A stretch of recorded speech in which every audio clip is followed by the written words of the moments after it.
देखिए हम लोग तीसरे लेसन को खत्म कर चुके हैं। हम लोग आज स्टार्ट करने वाले हैं चौथा लेसन, जिसका नाम है द्विघात समीकरण। इसे इंग्लिश में हम लोग बोलते हैं क्वाड्रेटिक इक्वेशन। तो चलिए इसको हम लोग देखते हैं कि इसमें हमें पढ़ना क्या है। हम लोग स्टार्ट कर रहे हैं चौथा लेसन, जिसका नाम क्या है, द्विघात समीकरण। इंग्लिश में से हम लोग बोलते हैं क्वाड्रेटिक इक्वेशन।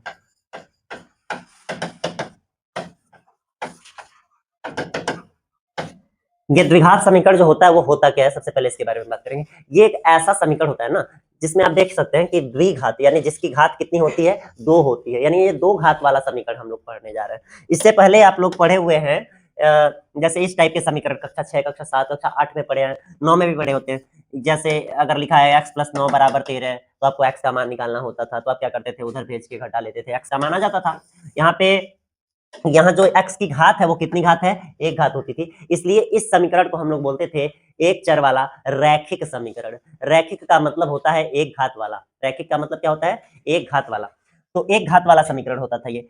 और 1 घात वाला जब समीकरण होता था तो इसको हल करते थे तो एक ही ठेमानवा आता था। देखिए यहाँ पे अगर x का मान मैं निकालना चाहूँ तो क्या करूंगा, 13 के पास +9 लेके जाऊंगा, -9 हो जाएगा, और 13 में से 9 घट गया तो क्या आ गया, 4 आ गया।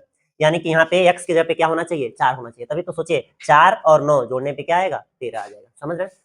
ये x का बस 1 मान आता था। क्यों 1 मान आता था, क्योंकि 1 घात वाला समीकरण होता था। अभी हम लोग द्विघात समीकरण के बारे में पढ़ने जा रहे हैं। इसमें x की जो घात होगी वो कितनी होगी, 2 होगी, ऐसा समीकरण। और अगर 2 घात है तो उसको हल करने पे x के 2 मान आएंगे। उन मानों को हम लोग बोलेंगे समीकरण के मूल। क्या बोलेंगे, समीकरण के मूल। याद रखिएगा एक बात कि अगर हम जितने घात वाला समीकरण होता है हल करते हैं तो उतने ही मान निकलते हैं। अगर 3 घात वाला समीकरण है तो उसको हल करने पे x के कितने मान आएंगे, 3 मान। 2 घात वाला समीकरण है तो x को उसको हल करने से कितने मान आएंगे, 2 मान। समझ गए आप लोग? तो चलिए हम लोग आगे बढ़े और समझे कि द्विघात समीकरण जो होता है वो देखने में कैसा लगता है, यानी उसका व्यापक रूप क्या होता है। तो हम लोग सबसे पहली लाइन इसमें यही लिखेंगे। थोड़ा सा थ्योरी आप लोग देख लेंगे तो आगे एक्सरसाइज में दिक्कत नहीं होगा। ये जो द्विघात समीकरण होता है, द्विघात समीकरण का मानक रूप कहिए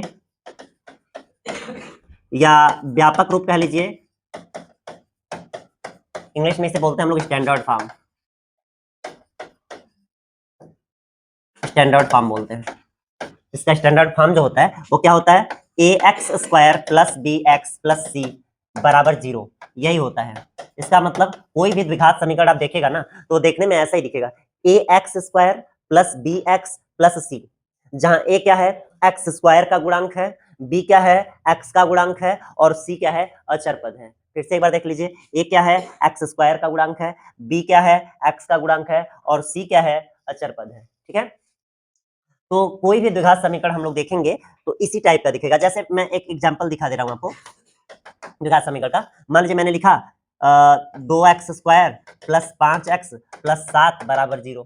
अब यहाँ देखिए ये देखने में एकदम ऐसा लग रहा है कि नहीं, ax² + bx + c = 0 टाइप का। a के जगह पे क्या है, 2 है, b की जगह पे क्या है, 5 है, और c की जगह पे है। कोई दिक्कत? तो इसी टाइप का कोई भी द्विघात समीकरण देखने में लगेगा। अच्छा, कभी-कभी मान लीजिए ऐसे लिखा होगा x² + 4x + 4 = 0। तो अब आप सोचेंगे कि यहाँ तो a है ही नहीं, भाई a की जगह पे कुछ नहीं है। अगर कुछ नहीं है तो यहाँ 1 होगा ना, 1x² लिखा होगा ना ये। तो यहाँ पे a की जगह पे क्या आ गया, 1 आ गया, b की जगह पे 4 आ गया, और c की जगह पे 4 आ गया। अगर मान लीजिए मैंने लिख दिया है वो समीकरण x² - 4 = 0 इस टाइप से, तो अब यहाँ देखिए ये उस रूप का है कि नहीं है? है, बिल्कुल है। आप ध्यान से देखेंगे तो समझ में आएगा। ये 1x² हुआ तो यानी ये ax² हो गया।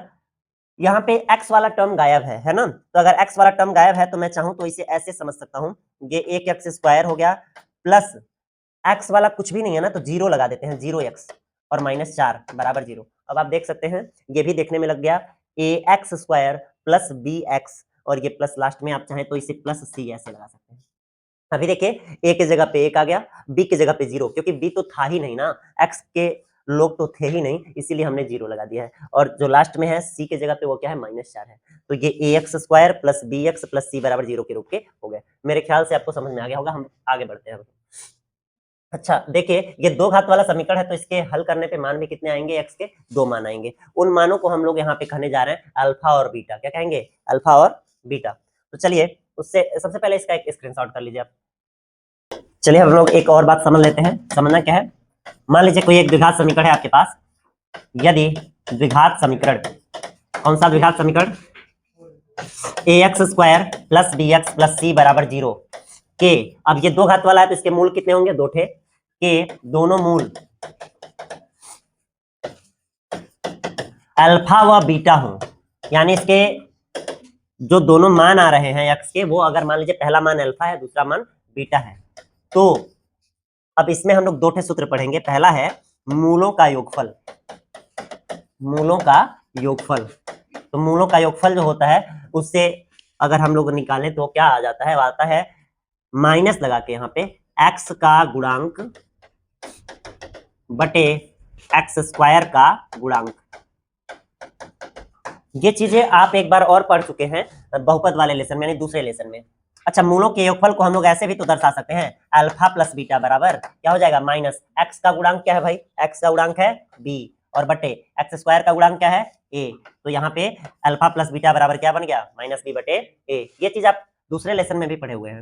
अच्छा, इसके बाद अगली बात क्या है, मूलों का गुणनफल। वहां पे आप शून्यक शब्द इससे यूज करते थे, मूल नहीं कहते थे, शून्यक कहते थे, यहाँ पे मूल कहेंगे आप। मूलों का गुणनफल क्या होगा, वो हो जाएगा अचर पद और बटे एक्स स्क्वायर का गुणांक। अब यहाँ इसी चीज को आप ऐसे भी लिख सकते हैं, अल्फा इंटू बीटा बराबर अचर पद क्या है सी और एक्स स्क्वायर का गुणांक क्या है ए। तो ये सूत्र आप दोनों नोट कर लेंगे। देखिए, अब हम लोग तीसरी बात पढ़ लेते हैं कि मान लीजिए अगर आपको पहले से शून्य दिए गए, मतलब मूल दिए गए हों, उससे आपको द्विघात समीकरण बनाना हो तो आप कैसे बनाएंगे। इसके लिए हम लोग यहाँ पे सूत्र पढ़ेंगे। यदि किसी द्विघात समीकरण के दोनों मूल कौन कौन से, अल्फा व बीटा दिए गए हों, तो द्विघात समीकरण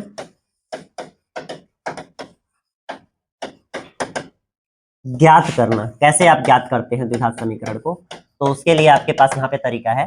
पहला तरीका ये है कि आप लिख दीजिए x square minus alpha plus beta into x plus alpha into beta बराबर 0 लगा दीजिए। समझ गए, ये तरीका है। अगर अल्फा और बीटा यहाँ पे रख देंगे, हल कर लेंगे, जो आएगा वो एक समीकरण बन जाएगा, वही होगा वो द्विघात समीकरण। अच्छा, इसी चीज को ऐसे हिंदी में भी बोल देते हैं हम लोग, एक्स स्क्वायर माइनस मूलों का योगफल इंटू एक्स प्लस मूलों का गुणनफल बराबर 0। याद करिए, ये चीज आप वहां भी यूज किए हैं, क्या नाम है, जब बहुपद पढ़ाया जा रहा था। बस वहां पे बराबर 0 नहीं लगाते थे हम लोग, क्योंकि वो समीकरण नहीं था, वो बहुपद था, ठीक है ना। अभी यहाँ पे समीकरण है तो बराबर 0 भी लगा रहे हैं हम। अच्छा, इसका दूसरा तरीका क्या है, पहले कोष्ठक में एक्स माइनस अल्फा लगा दीजिए, दूसरे कोष्ठक में एक्स माइनस बीटा लगा दीजिए और बराबर 0। ये है अगर उसके मूल दिए गए हो तो समीकरण बनाने का तरीका। इसको भी एक नोट कर लीजिए।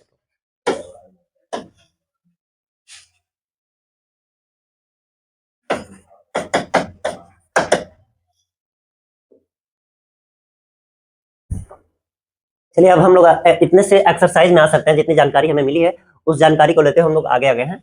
और आपके एक्सरसाइज 4.1 का पहला सवाल देखिए, कहा जा रहा है जांच कीजिए कि क्या निम्न द्विघात समीकरण हैं। आपको बताना कि इसमें से कौन कौन द्विघात समीकरण है, कौन कौन सा नहीं है। तो कैसे जांच करना है, जरा आप देखिए, एक दो सवाल, तीन सवाल मैं आपको यहाँ पे बता रहा हूँ, वैसे आप घर पे आराम आराम से करिएगा, आपको पता चल जाएगा कैसे करना है।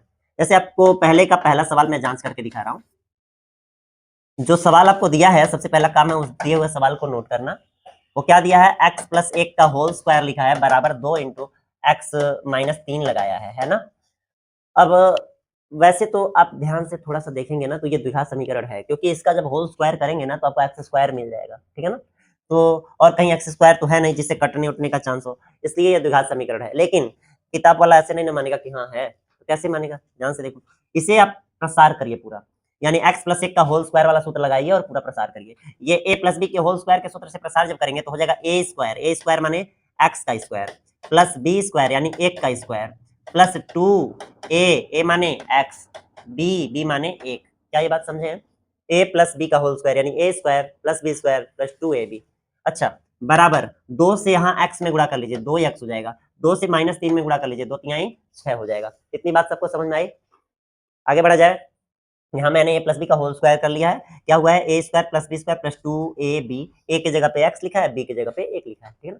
और यहाँ पे 2 से अंदर गुणा कर लिया, 2x हो गया, 2 3 6 हो गया।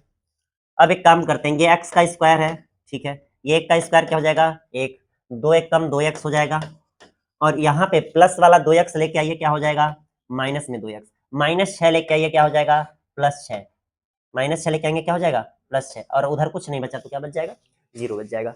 अब आप इसे ध्यान से देखें, ये एक्स का स्क्वायर है, ये 2x है माइनस में, ये 2x है प्लस में, तो ये प्लस के 2x में से ये माइनस का 2x अगर घटा देते हैं तो क्या हो जाएगा, 0 हो जाएगा कि नहीं हो जाएगा, इसका मतलब आ गया 0x, समझ गए, 2x में से 2x घटा तो क्या आ गया, 0x। अच्छा, इसके बाद 6 और 1 मिलाएंगे तो क्या हो जाएगा, 7 हो जाएगा, बराबर 0। अभी देखिए, ये मैंने लिखा एक्स स्क्वायर, 2x में से 2x गया तो कोई x नहीं बचा, यानी 0x बच गया, और 6 और 1 मिलाया तो क्या हो गया, 7 हो गया। अब इसका मतलब क्या है कि इसको देखिए ये कैसा दिखने में लग रहा है, क्या ये अपने स्टैंडर्ड फॉर्म में नहीं आ गया है, ax square plus bx plus c बराबर 0 टाइप का हो गया है। तो हम लोग लिखेंगे, चूंकि यह ax square plus bx plus c बराबर 0 के रूप का है, अतः यह एक द्विघात समीकरण है, द्विघात समीकरण है। बस इतना आपको लिखना है। कैसे लिखना है, फिर से एक बार ध्यान दीजिए, हमने थोड़ा सा हल कर लिया, हल करके मैं एक्स स्क्वायर वाले को एक साइड कर लिया, 0x हो गया उसको भी रख दिया, अंक वालों को भी रख दिया। अब इसको मैं पढ़ा तो देखने में कैसा लग रहा है, ax square plus bx plus c बराबर 0 के रूप का लग रहा है, इसलिए ये एक द्विघात समीकरण है। ठीक है, हर सवाल आपको ऐसे ही करना है, तो इसका एक स्क्रीनशॉट करिए, फिर हम लोग आगे एक आध दो सवाल और देखेंगे इसमें। चलिए अब मैं इसका दूसरा सवाल आपको बताता हूँ।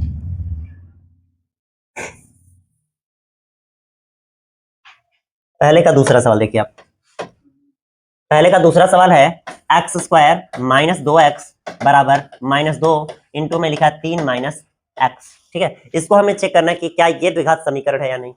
तो आप लिखिए यहाँ पे एक्स स्क्वायर -2x, -2 से आप 3 में गुणा करेंगे ना तो -2 3 6 हो जाएगा, और -2 से जब -x में गुणा करेंगे तो हो जाएगा प्लस का 2x। अब क्या करना है, उन लोगों को इस साइड लेके आइए, आ गया एक्स स्क्वायर -2x, ये प्लस का 2x इधर आएगा तो क्या हो जाएगा, माइनस का 2x, -6 इधर आएगा तो क्या हो जाएगा, प्लस का 6 बराबर 0। अभी देखिए ये आ गया एक्स स्क्वायर, ये -2x और -2x मिला दे तो -4x नहीं हो जाएगा, और यहाँ पे प्लस में 6 बराबर 0। अब ये कैसा देखने में लगने लगा, ax स्क्वायर प्लस, यहाँ पे प्लस नहीं माइनस है तो उसको हम एक लाइन ऐसे बढ़ा सकते हैं, कैसे, एक्स स्क्वायर यहाँ प्लस लगा के और इस माइनस को ऐसे कोष्ठक के भीतर बंद कर दीजिए, समझ गए, माइनस को आप कोष्ठक के भीतर बंद कर दीजिए, और प्लस 6 बराबर 0। लिखा तो अभी भी यही है कि प्लस माइनस का गुणा -4x। अब इसे पढ़िए, देखिए कैसा लग रहा है, ए के जगह पे यहाँ पे 1 होगा, ax square plus bx plus c बराबर 0। तो हम लोग क्या लिखने वाले हैं यहाँ पे, चूंकि यह ax square plus bx plus c बराबर 0 के रूप का है, इसलिए यह एक द्विघात समीकरण है, इसलिए यह एक द्विघात समीकरण है। ठीक है, तो सब सवाल में आपको यही करना है, हल करके बस इस रूप में दिखाना है। अगर इस रूप में आ गया है तो वो द्विघात समीकरण है। अगर मान लीजिए एक्स स्क्वायर इसमें से गायब हो जाए, 0x स्क्वायर आ जाए, तो ऐसे में आप लिखिएगा ये ax square plus bx plus c बराबर 0 के रूप का नहीं है, इसलिए द्विघात समीकरण नहीं है। अभी इसको भी नोट कर लीजिए आप। चलिए इसके आगे एक आध सवाल और हम लोग देख लेते हैं। यहाँ आप देख सकते हैं तीसरा, चौथा, पांचवा ये सब सिमिलर से हैं, तो मैं चौथा, पांचवा, तीसरे में से कोई एक सवाल बता देता हूँ। चलिए मैं तीसरा बता देता हूँ, आप चौथा पांचवा कर लीजिएगा। चौथा और पांचवा आपका सवाल हो जाएगा होमवर्क वाला।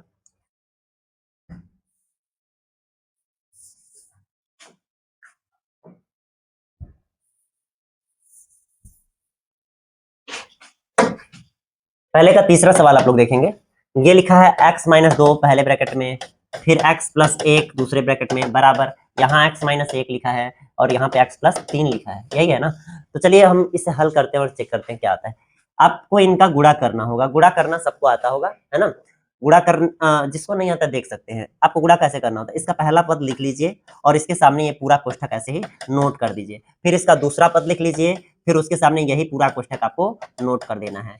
एकदम यही काम यहाँ भी करिए, इसका पहला पद लिख लीजिए तो ये पूरा कोष्ठक इसके सामने नोट कर लीजिए, फिर इसका दूसरा पद लिख लीजिए, फिर उसके सामने ये पूरा कोष्ठक आपको नोट कर लेना है। इतनी बात समझ में आई आपको, कैसे किया मैंने। पहला पद लिखा पूरा कोष्ठक, फिर दूसरा पद लिखा फिर पूरा कोष्ठक, यहाँ भी पहला पद पूरा कोष्ठक, दूसरा पद पूरा कोष्ठक। अब आराम आराम से आपको गुणा करना है। चलिए गुणा करते हैं। x में x से गुणा करेंगे क्या आ जाएगा एक्स स्क्वायर, x में 1 से गुणा करेंगे आ जाएगा 1x, -2 से x में गुणा हो जाएगा तो -2x, और -2 से 1 में गुणा हो जाएगा तो -2 आ जाएगा। यहाँ आ जाइए, x में x से गुणा करेंगे एक्स स्क्वायर, x में 3 से गुणा करेंगे 3x आ जाएगा, -1 से x में गुणा करेंगे तो क्या आ जाएगा -1x, -1 से 3 में गुणा करेंगे -3 आ जाएगा। इस तरह से हमने गुणा करके जो प्राप्त किया वो लिख लिया। अब इसे थोड़ा सा हल कर लेते हैं। ये एक्स स्क्वायर, ये 1x में से 2x घटेगा तो माइनस का 1x बच जाएगा, और ये -2 बराबर, यहाँ पे देखिए 3x में से 1x घटेगा तो 2x आ जाएगा और माइनस में 3। अभी इन सभी लोगों को हम इस साइड लेके आएंगे, तो चलिए लेके आते हैं। प्लस वाला एक्स स्क्वायर जब इधर आएगा माइनस में हो जाएगा, प्लस वाला 2x इधर आएगा माइनस में हो जाएगा, -3 इधर आएगा +3 हो जाएगा, और बराबर उधर से जब सारे लोग आ गए तो कुछ नहीं बचा ना, तो 0 हो जाएगा। अब बताइए एक्स स्क्वायर में से एक्स स्क्वायर घट गया तो 0 आ गया ना, यानी कि एक्स स्क्वायर खत्म हो गया। इस तरह से अगर हम लोग देखें तो एक्स स्क्वायर अब है ही नहीं अपने पास। ये माइनस का 2x और माइनस का 1x मिला दे तो माइनस का 3x हो जाएगा, और यहाँ 3 में से 2 घटा दे तो क्या आ जाएगा प्लस का 1 आ जाएगा, और बराबर 0। अब बताइए यहाँ एक्स स्क्वायर वाला पद बचा नहीं बचा ना, तो अब हम लोग लिखेंगे चूंकि यह किस रूप का नहीं है, ax square plus bx plus C बराबर 0 के रूप का नहीं है, के रूप का नहीं है।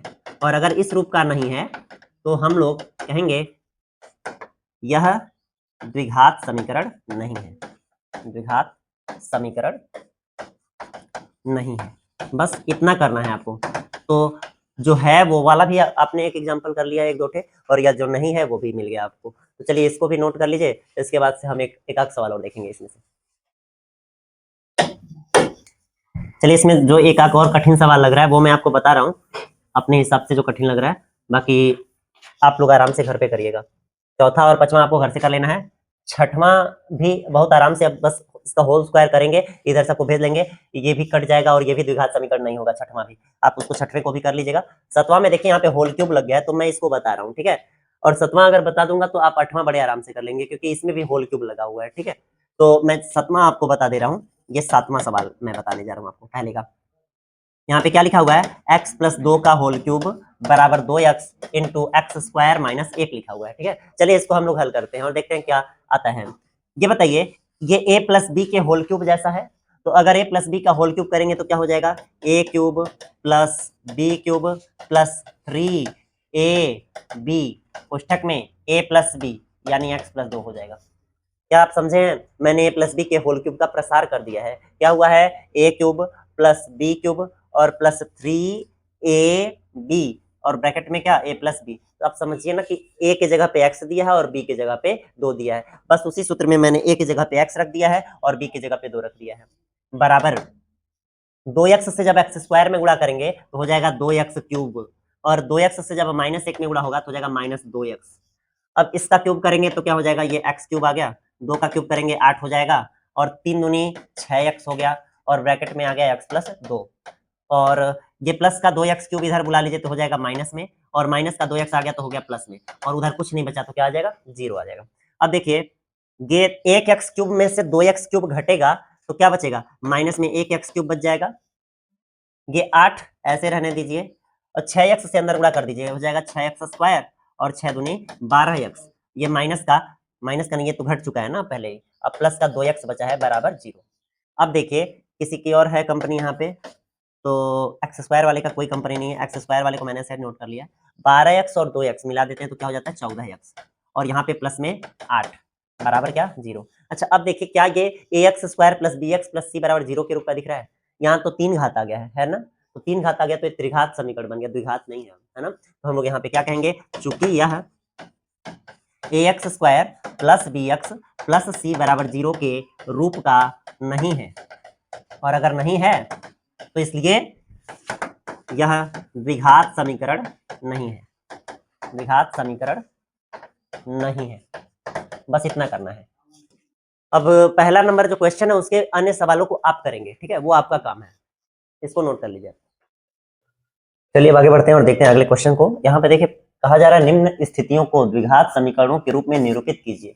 मतलब कि इसको बस द्विघात समीकरण के रूप में बनाना है और छोड़ देना है, ठीक है। तो चलिए आ जाइए, इसका पहला सवाल हम लोग देखते हैं। क्या है भाई इसका पहला सवाल? कह रहा है एक आयताकार भूखंड का क्षेत्रफल 528 मीटर स्क्वायर है। मतलब एक आयत के आकार का जमीन है इस तरह से, है ना, उसका जो क्षेत्रफल है वो 528 मीटर स्क्वायर है। ये तो बात समझ में आई कि भाई इसका जो क्षेत्रफल आएगा वो कितना आएगा, 528 मीटर स्क्वायर आएगा।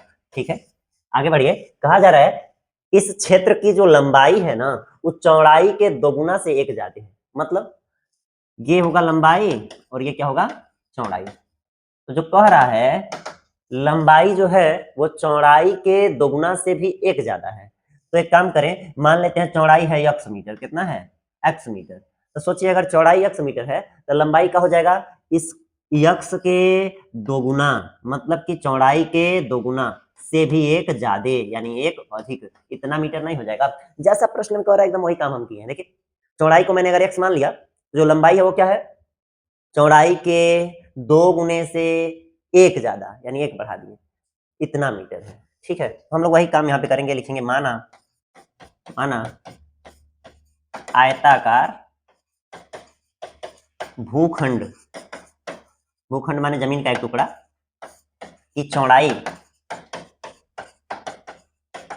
x मीटर है। मैंने मान लिया कि जो आयत के जैसा जमीन का टुकड़ा है उसकी लंबाई क्या है, चौड़ाई क्या है, x मीटर।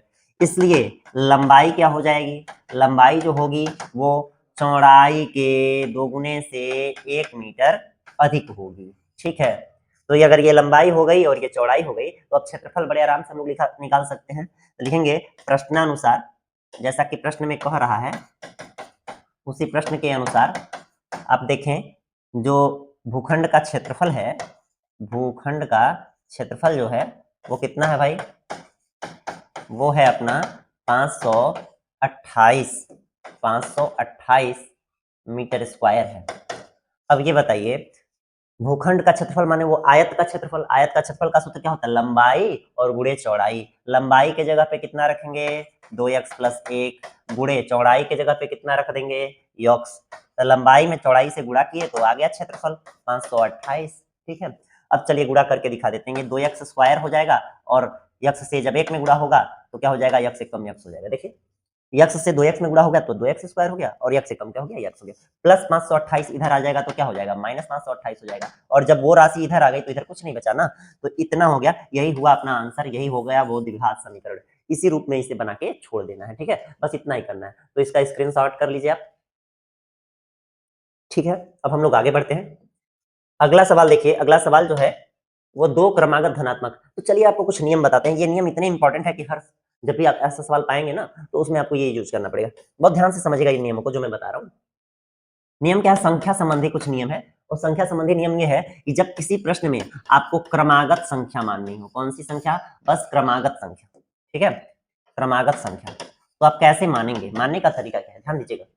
क्रमागत माने क्रम से आने वाली। जैसे मान लीजिए मैंने कहा एक संख्या है 5, तो उसकी क्रमागत संख्या क्या हो जाएगी, 5 में 1 जोड़ेंगे तो 6 आ जाएगा। माने जो उसके ठीक बाद आए, समझ रहे हैं, 5 के बाद क्या आएगा, 6। अब फिर मैं 6 की क्रमागत पूछ लूं तो 7, समझ गए। मतलब एक एक जोड़ने से क्रमागत संख्या मिलती जाती है। तो मान लीजिए आपने क्रमागत संख्या किसी सवाल में माननी है तो आपने क्या किया कि पहली संख्या मान लिया x, तो अगली क्रमागत संख्या क्या हो जाएगी, उसी में 1 जोड़ दीजिए, ये दूसरी हो जाएगी क्रमागत संख्या। अगर मान लीजिए 3 संख्या माननी होती तब उसमें भी 1 जोड़ देते, तो एक में और 1 जोड़ता तो 2 नहीं हो जाता।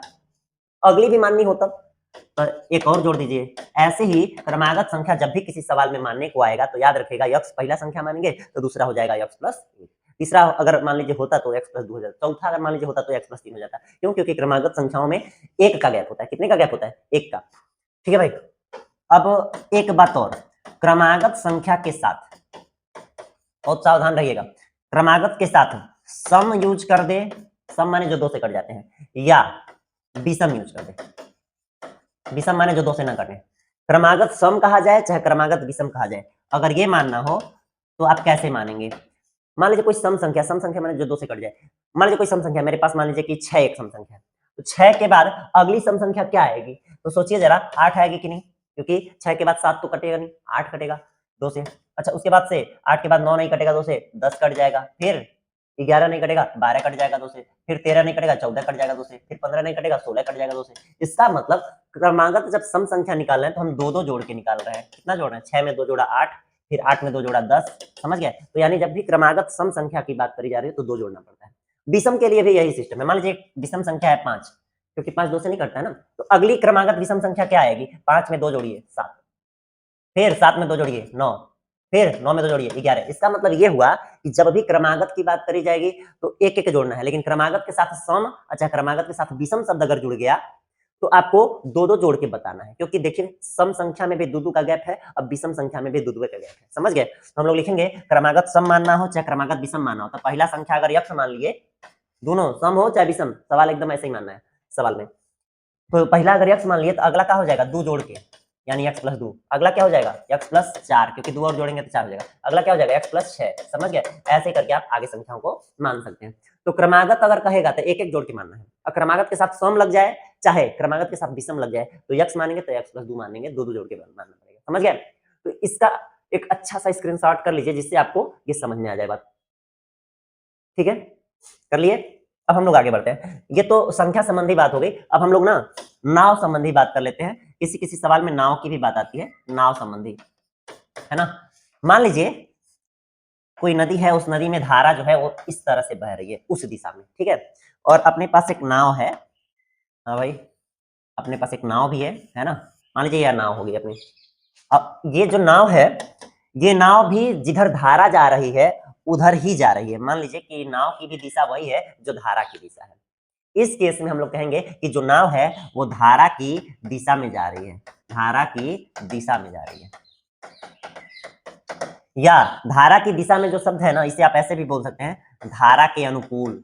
जो चीज हमारे फायदेमंद हो वो कहलाती है अनुकूल। तो धारा के अनुकूल भी इसे आप बोल सकते हैं, धारा के अनुकूल। जरा ध्यान से देखिएगा। मान लीजिए कि जो नाव है जो आप चला रहे हैं वो x किलोमीटर प्रति घंटा के चाल से आप चला रहे हैं। कितना चाल से चला रहे हैं? x किलोमीटर प्रति घंटा से। और जो धारा बह रही है वो भी मान लीजिए कि भाई y किलोमीटर प्रति घंटा के चाल से बह रही है। धारा भी बहती है भाई कुछ स्पीड से। क्यों? क्योंकि आप देखिए कोई चीज जो है पानी में डाल दीजिए, वो धीरे धीरे बह के पानी के धारे के साथ चला जाता है आगे। होता है कि नहीं होता है? तो इसलिए धारा की भी अपनी चाल होती है। तो मान लीजिए धारा की चाल है y किलोमीटर प्रति घंटा और नाव की चाल है x किलोमीटर प्रति घंटा। तो अगर धारा के दिशा में ही जाएगा नाव, तो धारा खुद इसे ढकेल के ले जाएगी। तो इसका मतलब नाव की चाल में धारा की चाल जो है वो जुड़ जाएगी। ठीक है, जैसे आप कभी साइकिल चलाते हुए ये अनुभव किए होंगे, इस समय गर्मी का सीजन भी है, अगर आप साइकिल चला रहे होंगे, मान लीजिए हवा जो है जिधर बह रही है उधर है आपका साइकिल जाना है, तब तनी तेज से आपका साइकिल जाता है। लेकिन अगर उल्टा जाना हो तब बहुत पूरा एकदम से जो है जान लगाना पड़ता है, तब धीरे धीरे साइकिल थोड़ी आपकी बढ़ती है। इसका मतलब ये है कि जब आप धारा के अनुकूल जाएंगे, यानी धारा की दिशा में जाएंगे, तो जो नाव की चाल होगी ना, वो नाव की चाल क्या हो जाएगी? x किलोमीटर प्रति घंटा से तो चल ही रहा था, और y किलोमीटर प्रति घंटा और जोड़ दीजिए, क्योंकि धरवा भी तो उसे बहा रही है उतना स्पीड से, इतना किलोमीटर प्रति घंटा। यानी धारा के दिशा में अगर जाना हो तो नाव की चाल प्लस धारा की चाल लगाते हैं। ठीक है, और वहीं अगर इसका उल्टा, उल्टा माने अभी हम लोग क्या करें कि वापस आए। मान लीजिए धारा जो है वो जिधर बह रही थी उधर ही बहे, मान लीजिए धारा उधर ही बह रही है, लेकिन अब हम लोग इधर से उधर चले गए थे, वापस आ रहे हैं। वापस आएंगे अगर, ठीक है, तो वापस आने पे मान लीजिए कि आप इधर आ रहे हैं, और आपको तो पता ही है कि नाव की चाल क्या है? x किलोमीटर प्रति घंटा, है ना, और धारा की चाल क्या है? y किलोमीटर प्रति घंटा। अब सोचिए आप नाव इधर चला रहे हैं, धारा उल्टा बह रही है, ऐसे में क्या होगा कि नाव धीरे चलने लगेगी। इसे हम लोग कहते हैं धारा के विपरीत। क्या कहते हैं? धारा के विपरीत। विपरीत माने उल्टा आ रहे हैं, है ना, नाव की चाल। अच्छा, ये जो विपरीत शब्द है उसे हम धारा के प्रतिकूल भी बोलते हैं, धारा के प्रतिकूल। समझ गए? प्रतिकूल माने जो हमारे लिए फायदेमंद ना हो। सोचिए आप पूरा जान लगा रहे हैं, नाव धीरे धीरे चले, तो जो आप जो प्रक्रिया कर रहे हैं उसके विपरीत काम हो रहा है ना, तो इसीलिए आप यहाँ पे कहिएगा कि ये आपके लिए फायदेमंद नहीं है ना, तो प्रतिकूल हो गया। तो अगर मान लीजिए मैं उल्टा जा रहा हूँ तो क्या होगा? जो हमारे नाव की चाल हो जाएगी वो हो जाएगी यक्स में से धारा की चाल आपको घटाना पड़ेगा, नाव की चाल में से धारा की चाल आपको घटाना पड़ेगा, क्योंकि अब की बार वो आपकी स्पीड को क्या कर रहा है? कम कर दे रहा है। ठीक है, तो ये नाव संबंधी वाली बात हो गई, नियम हो गया। इसको सवाल लगाते समय हम लोग कभी न कभी यूज करेंगे। ठीक है, इसका भी स्क्रीनशॉट कर लीजिए आप। ठीक है, चलिए अब हम लोग प्रश्नावली में आ जाते हैं। यहाँ पे देखिए क्या कहा जा रहा है? दो क्रमागत धनात्मक पूर्णांकों का गुणनफल। यहाँ क्रमागत शब्द यूज किया गया ना, क्रमागत के साथ सम या विषम नहीं लगा है ना, इसका मतलब एक एक जोड़ने वाली बात है ना। दो ठे क्रमागत धनात्मक पूर्णांक है, उनका गुणनफल 306 है और हमें पूर्णांक ज्ञात करने हैं। तो कैसे ज्ञात करेंगे भाई? ये दूसरे का दूसरा है, हम लोग लिखेंगे माना, क्या लिखेंगे? माना पहला धनात्मक पूर्णांक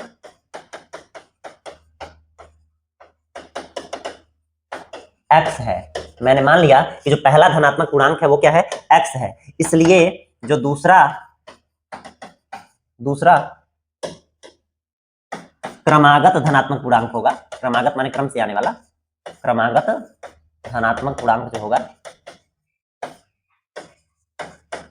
वो क्या हो जाएगा भाई? आपको बताए थे ना, क्रमागत की जब बस बात करी जाए तो एक एक जोड़ना है, तो अगला वाला जो हो जाएगा क्या हो जाएगा? x प्लस एक हो जाएगा। यानी पहला धनात्मक पूर्णांक अगर x है तो दूसरा क्या हो जाएगा? x प्लस एक हो जाएगा। समझ गया? यानी क्रमागत जो क्रमागत के साथ सम या विषम तो लगाया नहीं था, अगर सम या विषम लगा देता कोई शब्द तो यहाँ पे x प्लस 2 लिखना पड़ता। समझ गया? चलिए आ जाइए, यहाँ पे प्रश्न के अनुसार कहा जा रहा है कि इन दोनों ही पूर्णांकों का जो गुणनफल है, यानी ये पहला वाला और ये दूसरा वाला, इन दोनों का जब गुणा करेंगे तो जो आंसर आएगा वो कितना आएगा? वो कह रहा है 306 आएगा। इसका मतलब x और गुणे में x प्लस एक बराबर कितना आएगा? 306 आएगा। ठीक है, अब चलिए x में x से गुणा करेंगे x स्क्वायर, x से एक में गुणा करेंगे x आ जाएगा, अब प्लस 306 इधर बुला लीजिए, माइनस हो जाएगा, अब बराबर में 0। बस यही है द्विघात समीकरण। इसी द्विघात समीकरण कैसे बना के छोड़ देना है। ठीक है, इसका भी स्क्रीनशॉट आप कर लीजिए। ठीक है, अब हम लोग आगे बढ़ते हैं, अगला सवाल देखते हैं, दूसरे का तीसरा नंबर प्रश्न। दूसरे का तीसरा प्रश्न क्या कहता है, जरा ध्यान दें आप।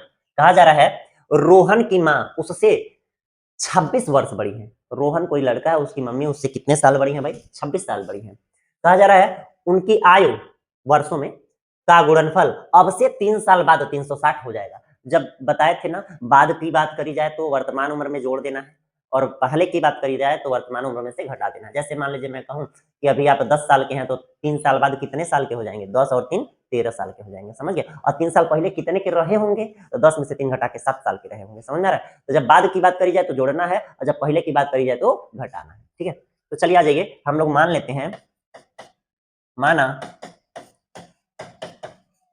रोहन व उसके माँ की वर्तमान आयु,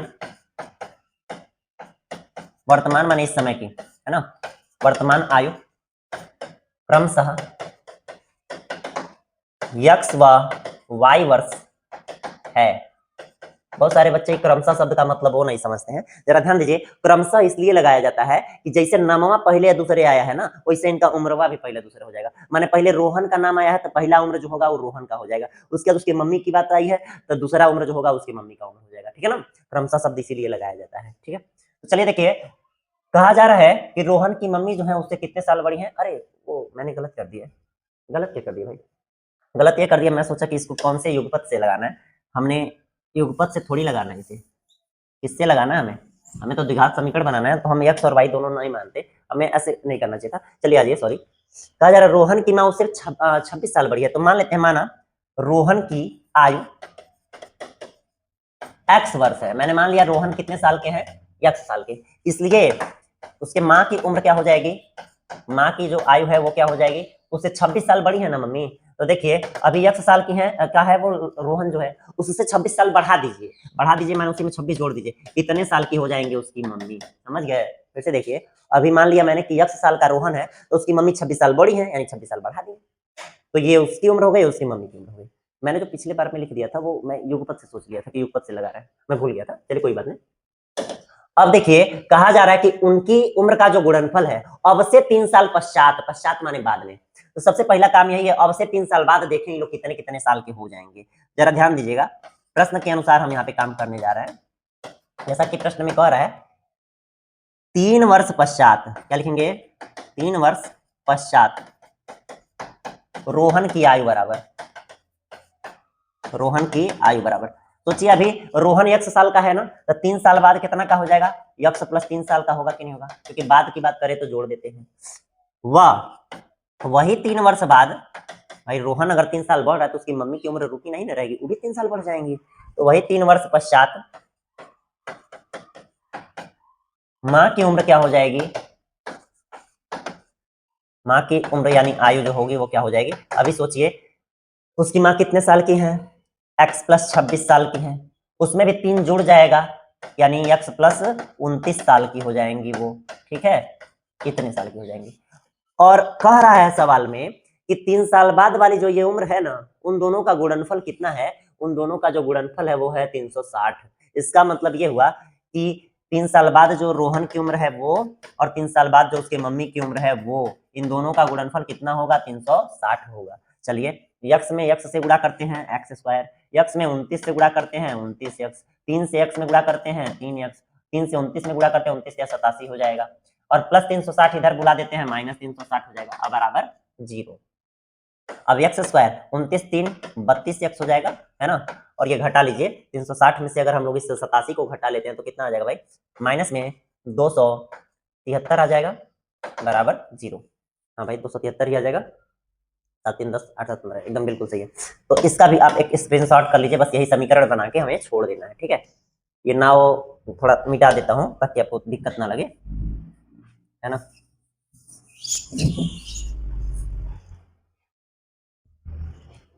इसका स्क्रीनशॉट कर लीजिए आप, ठीक है। अब हम लोग आखिरी सवाल लगा लेते हैं, ये एक्सरसाइज कंप्लीट हो जाएगी। कहा जा रहा है एक रेलगाड़ी है वो 480 किलोमीटर की दूरी एक समान चाल से तय करती है, अगर वो अपनी चाल 8 किमी प्रति घंटा कम कर देना तो उसी दूरी को तय करने में 3 घंटा ज्यादा समय लगता है। याद रखिए जब चाल कम होगी तो समय ज्यादा लगेगा। आप सोचिए, आप मान लीजिए अपने घर से अपने स्कूल जाते हैं, साइकिल से अगर जाइएगा तो तन तेज से जाएंगे, तन जल्दी जल्दी पहुंचेंगे, है ना। लेकिन वही पैदल जाना पड़े तो क्या होगा, तन धीरे धीरे जाएंगे तो तन टाइम ज्यादा लग जाएगा, यानी चाल कम है तो टाइम ज्यादा लगेगा, और चाल ज्यादा है तो टाइम कम लगेगा, ठीक है, यही बात है। तो कहा जा रहा है हमें रेलगाड़ी की चाल ज्ञात करनी है, तो मान लेते हैं हम लोग, माना रेलगाड़ी की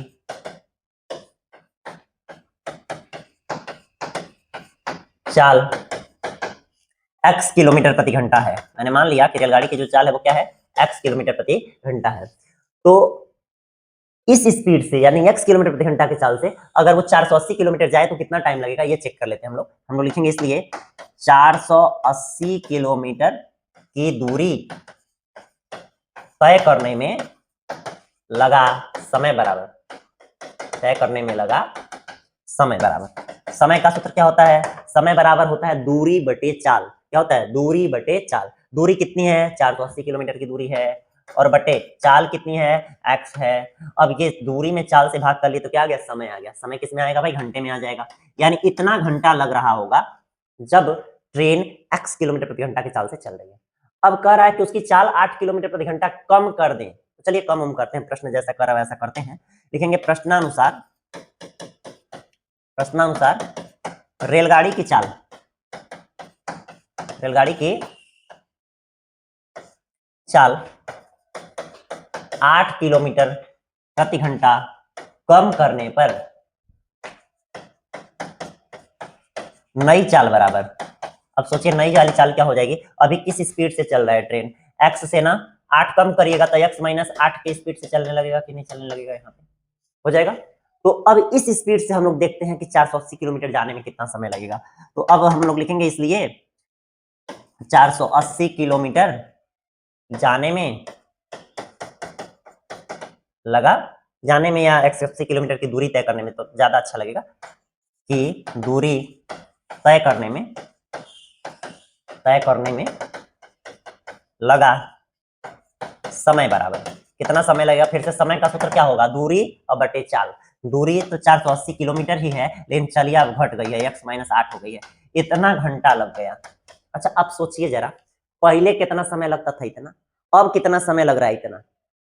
तो धीरे चल रहा है तो टाइम ज्यादा लगा है, कितना घंटा ज्यादा लगा है, सवाल में यहाँ पे लिखा हुआ 3 घंटा ज्यादा लगाता है। कितना, 3 घंटा।